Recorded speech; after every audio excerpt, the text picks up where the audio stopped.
ভাষণের শেষ দিকে, শেষ প্রান্তে আল্লাহ রাসূল বলেন,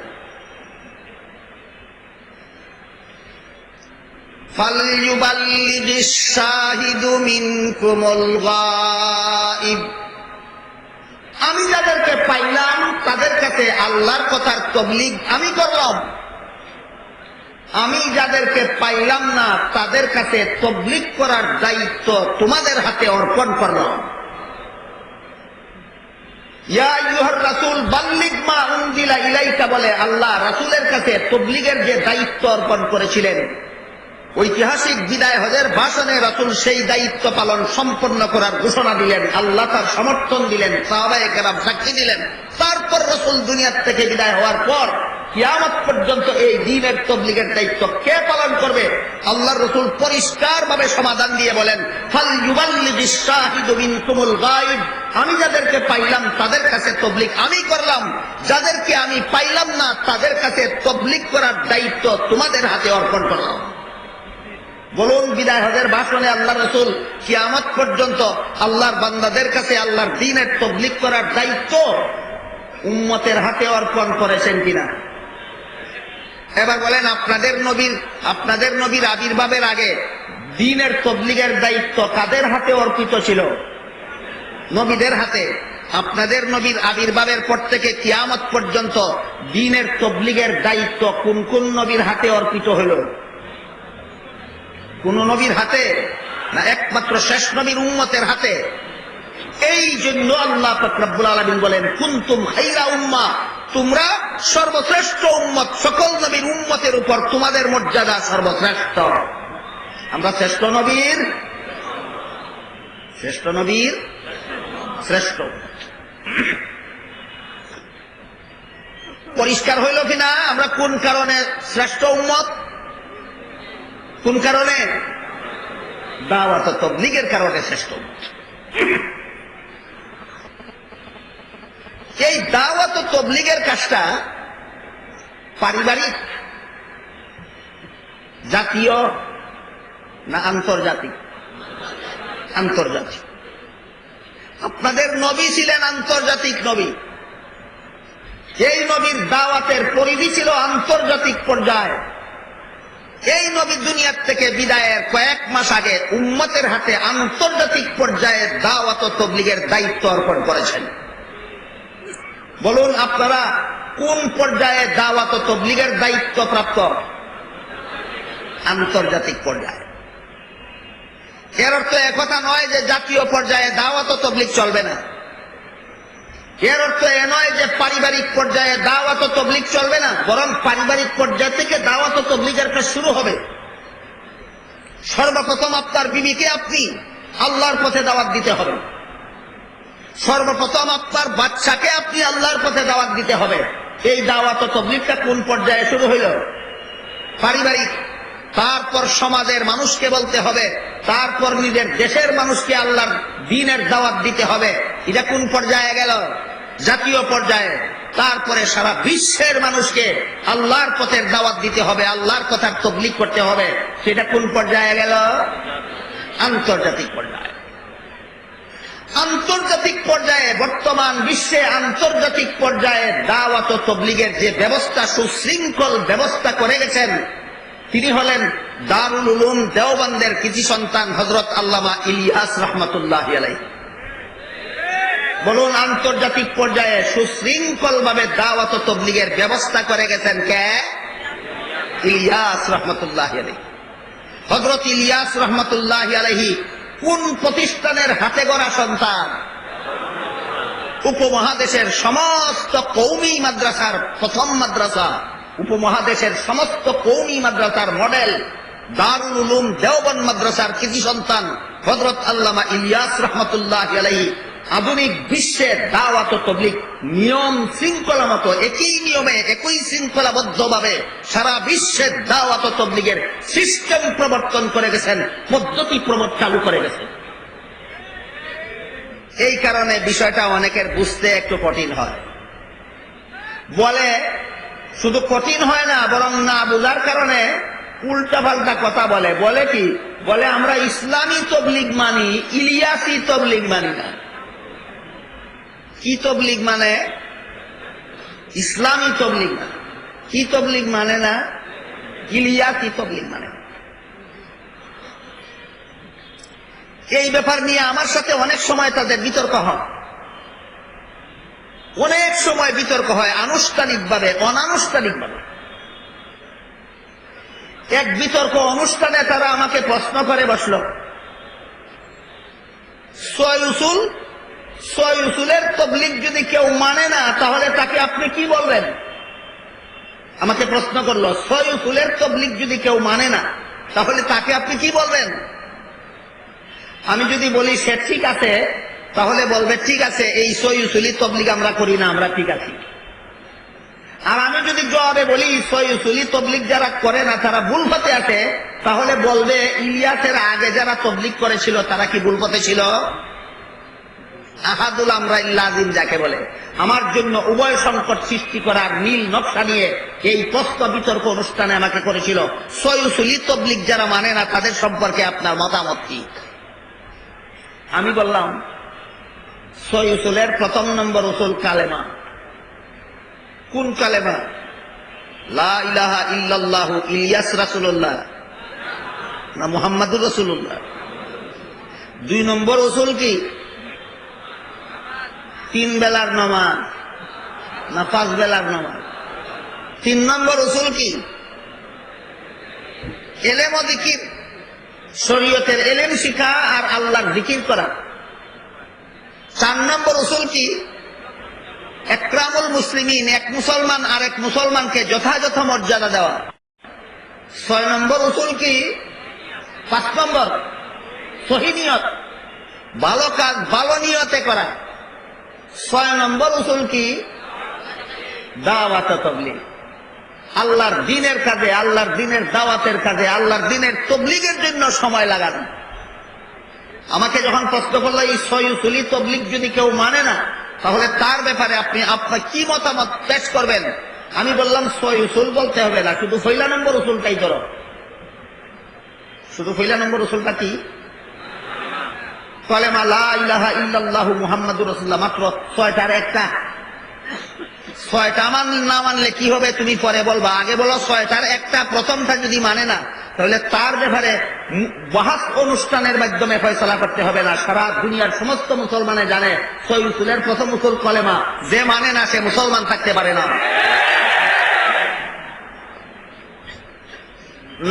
নামাজ ফরজ না মানলে মুসলমান থাকতে পারে। কি বলে? 2 নম্বর উসুল কি? নামাজ ফরজ না মানলে মুসলমান থাকতে পারে। ইলম শিক্ষা করা ফরজ না মানলে মুসলমান থাকতে পারে। আল্লাহকে স্মরণ রাখা ফরজ না মানলে মুসলমান থাকতে পারে? থাকতে পারে না। কাজেই এটা ইলিয়াসি তবলিগ নয়, এটা ইসলামী তবলিগ। লা ইলাহা ইল্লাল্লাহু মুহাম্মাদুর রাসূলুল্লাহর তবলিগ ইলিয়াসি না ইসলামী? 5 বেলার ফরজ নামাজের তবলিগ ইলিয়াসি না ইসলামী? ইলম শিখার তবলিগ, আল্লাহর জিকির করার তবলিগ ইলিয়াসি না ইসলামী? মুসলমানকে যথাযথ মর্যাদা দেওয়ার তবলিগ ইলিয়াসি না ইসলামী? ভালো কাজ ভালো নিয়তে করার তবলিগ ইলিয়াসি না ইসলামী? আল্লাহর দ্বীনের দাওয়াত ও তবলিগের দায়িত্ব পালন করে শ্রেষ্ঠ নবীর শ্রেষ্ঠ উম্মত হওয়ার মর্যাদা লাভ করা ইলিয়াসি না ইসলামী? কাজে একটাও ইলিয়াসি নয়, সবগুলি ইসলাম।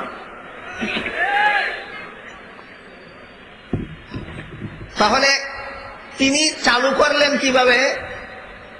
তিনি কালেমা চালু করেননি, তিনি সর্বস্তরের মুসলমানের কালেমা সংশোধনের ব্যবস্থা চালু করেছেন। তিনি নামাজ প্রবর্তন করেননি, তিনি সকল মুসলমানকে নামাজি বানাবার ব্যবস্থা প্রবর্তন করেছেন। কাজ নূতন না পদ্ধতি নূতন?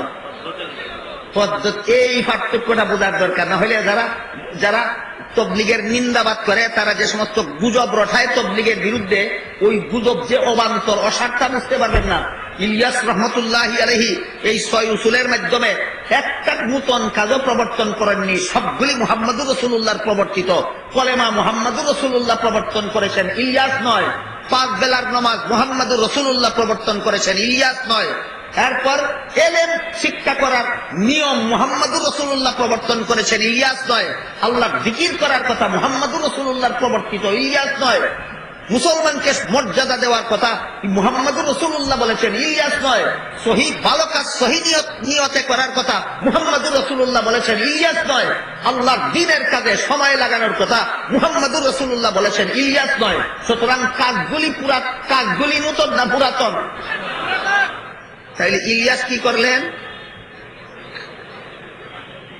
সারা বিশ্বে দাওয়াত ও তাবলীগ একই নিয়মে একই শৃঙ্খলাবদ্ধভাবে চালু করার পদ্ধতি প্রবর্তন করেছেন। কাজ পদ্ধতি, কাজ নতুন না পদ্ধতি নতুন? এর একটা উদাহরণ দেখুন। মানুষকে আল্লাহর দ্বীনের কথা বুঝাইয়া দেওয়া, এটা দ্বীনের কাজ কিনা? মানুষকে আল্লাহর দ্বীনের কথা বুঝিয়ে দেওয়া দ্বীনের কাজ কিনা, ইসলামী কাজ কিনা? মুহাম্মদুর রাসূলুল্লাহ মানুষকে ওয়াজ নসিহত করেছেন না করেননি? সাহাবায়ে কেরাম মানুষকে ওয়াজ নসিহত করেছেন, তাবেঈন করেছেন, তাবে তাবিঈন করেছেন, মুজতাহিদ ইমামগণ করেছেন, চার মাযহাবের চার ইমাম করেছেন, চার তরিকার চার বুজুর্গ করেছেন। এই 1400 বছরের ইতিহাসে ইসলামের সর্বযুগের মনীষীরাই মানুষকে ওয়াজ করার দায়িত্ব পালন করেছেন। কিন্তু মুহাম্মদুর রাসূলুল্লাহর যুগে মাইক ছিল না। মাইক ছিল? খুলাফায়ে রাশিদিনের যুগে মাইক ছিল না, সাহাবায়ে কেরামের যুগে মাইক ছিল না, চার মাযহাবের চার ইমামের যুগে মাইক ছিল না। ওয়াজ করা দ্বীনের কাজ। ওয়াজের জন্যই এই বিশাল মহাসম্মেলনের আয়োজন। ওয়াজ শোনার জন্যই আপনারা এসেছেন, ওয়াজ করার জন্যই আলেমগণ তশরিফ এনেছেন। ওয়াজই এখানের মূল কাজ। সামিয়ানা কিসের জন্য? এটা সহজ করার পদ্ধতি। এই বাতি কিসের জন্য? ওয়াজের সুবিধার জন্য। মাইক্রোফোন কিসের জন্য? ওয়াজের সুবিধার জন্য। স্টেজ সাজানো হলো কিসের জন্য? ওয়াজের সুবিধার জন্য। বলুন, এইগুলি ওয়াজ না ওয়াজের পদ্ধতি? ওয়াজের পদ্ধতি। ওয়াজ হইল আল্লাহ এবং আল্লাহর রাসূলের কথা বুঝাইয়া দেওয়া, সেটা হইল ওয়াজ। সামিয়ানা ওয়াজ নয়, এটা একটা নতুন পদ্ধতি। লাইটিং ওয়াজ নয়, এটা একটা নতুন পদ্ধতি। মাইকিং ওয়াজ নয়, এটা একটা নতুন পদ্ধতি। স্টেজ সাজানো ওয়াজ নয়, এটা একটা নতুন পদ্ধতি। কাজ পুরাতন, পদ্ধতি নতুন। আরো সহজ একটা উদাহরণ শুনুন। মুহাম্মদুর রাসূলুল্লাহ সাল্লাল্লাহু আলাইহি ওয়াসাল্লাম নির্দেশ দিয়েছেন সরাসরি, জমাতে যারা নামাজ পড়বে তারা কাতার যেন সোজা করে। কাতার সোজা করার নির্দেশ, নামাজের জমাতে কাতার সোজা করার নির্দেশ আল্লাহ রাসূল দিয়েছেন কিনা? আল্লাহ রাসূল নামাজের জমাতে কাতার সোজা করার নির্দেশ দিয়েছেন। বিভিন্ন হাদিসের কিতাবে আছে, কাঁধে কাঁধে মিলিয়ে আর পায়ে পায়ে মিলিয়ে কাতার সোজা করো। কতটা অঙ্গের কথা? দুইটা। কাঁধে কাঁধে মিলাও, কাতার সোজা করো, পায়ে পায়ে কাতার সোজা করো। এই হাদিস এর অপব্যবহার করে আমাদের সমাজের কিছু লোক আছে যারা বলে আমরা মাযহাব মানি না, হাদিস মানি। কি মানে না? কি মানে? মাযহাব মানি না, হাদিস মানি। এরা দুই ঠ্যাং ছড়াইয়া দাঁড়ায় কাতারে, আর বলে হাদিসে আছে পায়ে পায়ে মিলাইয়া কাতার সোজা করার কথা। আমি জিজ্ঞেস করি, যে হাদিসে মিলাইয়া কাতার সোজা করার কথা, সেই হাদিসে পায়ের কথা আগে না কাঁধের কথা আগে? কাঁধের কথা আগে। হাদিসে আছে কাঁধে কাঁধে মিলাও কাতার সোজা করার জন্য, পায়ে পায়ে মিলাও কাতার সোজা করার জন্য। বুঝে থাকলে বলুন, পা মিলানোর কথা আগে বলা হয়েছে না কাঁধ মিলানোর কথা আগে বলা হয়েছে? এবার তুমি বলো মিলানি বলতে তুমি কি বুঝো? কাঁধে কাঁধে মিলানির অর্থ যদি বুঝো কাঁধে কাঁধে লাগাইয়া দেওয়া, তাহলে তোমার দুই পাশের দুই ব্যক্তির দুই কাঁধের সাথে তোমার দুই কাঁধ লাগাইয়া দেখো তো দুই ঠ্যাং কতটুকু ছড়াইতে পারো। আর যদি বলো মিলানির অর্থ লাগানি নয়, মিলানির অর্থ বরাবর করা, তাহলে তোমার দুই ঠ্যাং তোমার সাইড পেনের ঠ্যাঙ্গের সাথে বরাবর করবা, লাগাইয়া দিতে বলছে কে? সুতরাং এরা মযহাব তো মানে না, নিজেরাই কইল। হাদিসটাও কি মানল? যারা মযহাব মানে না আসলে তারা হাদিসেই মানে না। যারা মযহাব মানে না তারা আসলে হাদিসেই মানে না। এরা আরেকটা কথায় কথায় আসলো, আরেকটা উদাহরণ দিচ্ছি শুনেন। এক হাদিসে আছে নামাজের নিয়ত করার পরে সিনায় হাত বাঁধার কথা, আর এক হাদিসে আছে নাভির নিচে হাত বাঁধার কথা। বলুন তো হাত বাঁধার হাদিস কত প্রকার? দুই প্রকার। এক প্রকার হাদিসে আছে সিনায় হাত বাঁধার কথা, আর এক প্রকার হাদিসে আছে নাভির নিচে হাত বাঁধার কথা। যারা মযহাব মানে না, হাদিস মানার দোয়াই দিয়া, এরা সবাই নারী পুরুষ সবাই সিনায় হাত বাঁধে, নাভির নিচে কেউ হাত বাঁধে না। ইমাম আবু হানিফা রাহমাতুল্লাহি আলাইহি বলেন, নাভির সিনায় হাত বাঁধার হাদিস আমল করবে নারীরা, আর নাভির নিচে হাত বাঁধার হাদিস আমল করবে পুরুষেরা। হাদিস মানলো কে আর হাদিস মানলো না কে? যারা বলে মযহাব মানি না হাদিস মানি, হাদিস মানলো না। এক হাদিস মানলো আর এক হাদিস ছেড়ে দিল। ইমাম আবু হানিফা রাহমাতুল্লাহি আলাইহি হানাফি মাযহাবের সমাধান দিয়েছেন সব হাদিস কিভাবে মানা যায়। নাভির নিচে হাত বাঁধার হাদিস আমল করবে পুরুষেরা, সিনায় হাত বাঁধার হাদিস আমল করবে নারীরা। বলুন হানাফি মাযহাবে কোন হাদিস আমল থেকে বাদ গেল? কিন্তু লামাযহাবীরা উভয় হাদিস আমল করলো না, এক হাদিস বাদ দিল। হাদিস বাদ দিয়া দিলে আহলে হাদিস হয়? আহলে হাদিস না আহলে হাদাস? আহলে হাদিস নয়, আহলে হাদাস। এইটা আমার মূল আলোচ্য বিষয় না। আমার মূল আলোচ্য বিষয় হলো হাদিস শরীফে আল্লাহর রাসূল বলেছেন কাতার সোজা করো, কাঁধে কাঁধ মিলিয়ে পায়ে পা মিলিয়ে কাতার সোজা করো। তাহলে কাতার নামাজের জমাতে কাতার সোজা করা এটা ধর্মের কাজ, এটা রাসূলের যুগ থেকে চালু, রাসূল নিজে নির্দেশ দিয়েছে। কিন্তু রাসূলের যুগে কোন মসজিদে কাতার সোজা করার জন্য ডাক দেওয়া হয়নি। খুলাফায়ে রাশিদিনের যুগে কোন মসজিদে কাতার সোজা করার জন্য ডাক দেওয়া হয়নি। সাহাবায়ে কেরামের যুগে, তাবেঈনের যুগে, তাবেঈনের যুগে, চার মাযহাবের চার ইমামের যুগে কোন মসজিদে কাতার সোজা করার জন্য ডাক দেওয়া হয়নি। কেন? কাতার সোজা করার পদ্ধতি রাসূল শিক্ষা দিয়ে গেছেন, কাঁধে কাঁধে মিলিয়ে পায়ে পায়ে মিলিয়ে কাতার সোজা করো। নামাজ জমাতের সাথে নামাজ পড়তে যারা অভ্যস্ত, নবীর তরিকায় নামাজ পড়তে যারা অভ্যস্ত, এরা কাতার সোজা করার জন্য দাগ লাগে না। এরা রাসূলের শিক্ষা দেওয়া পদ্ধতি জানে, কাতার সোজা করা যায় দাগ ছাড়াই, কাঁধে কাঁধে মিলাইলে আর পায়ে পায়ে মিলাইলে। কিন্তু আমাদের বর্তমান সমাজের বেশিরভাগ মুসলমান নবীর তরিকা শিখতে দূরের কথা, জমাতের সাথে নামাজ পড়বে দূরের কথা, নিয়মিত সর্বদা নামাজই পড়ে না। সে জানেই না কাতার কিভাবে সোজা করতে হয়। কোন রকম একটু আগে অথবা একটু পিছনে দাঁড়িয়ে যায়, কাতার ফাঁকাতে রাখিয়ে ফেলে। এই জন্য বর্তমান আধুনিক বিশ্বের মসজিদগুলির মধ্যে এই সমস্ত অনভ্যস্ত মুসল্লিদের যারা কাতার সোজা করার ব্যাপারে নবী কি তরিকা শিক্ষা দিয়েছেন জানে না, এদেরকে কাতার সোজা করে সোজা কাতারবদ্ধভাবে দাঁড়াবার জন্য মসজিদে ডাক দেওয়া হয়। বলুন, ডাক দেওয়াটাই মূল কাজ না পদ্ধতি? মূল কাজ কোনটা? মূল কাজ হলো কাতার সোজা করা। ধর্মের মূল কাজ কোনটা? মসজিদে কাতার সোজা করার জন্য ডাক দেওয়া ধর্মের মূল কাজ না কাতার সোজা করা মূল কাজ? ডাক কেন? পদ্ধতি। মূল কাজ যদি কেউ মন গড়া করে সেইটার নাম বেদাত, আর পদ্ধতি কেউ যদি নতুন বের করে যে তার বের করা পদ্ধতি মতো মূল কাজ অতি সহজে সাধন হয়, সেই ব্যাপারে হাদিস শরীফে রাসূল করিম সাল্লাল্লাহু আলাইহি ওয়াসাল্লাম বলেন, মান সান্না সুন্নাতান হাসানাতান ফালাহু আজরুহা ওয়া আজরু মান আমিলা বিহা।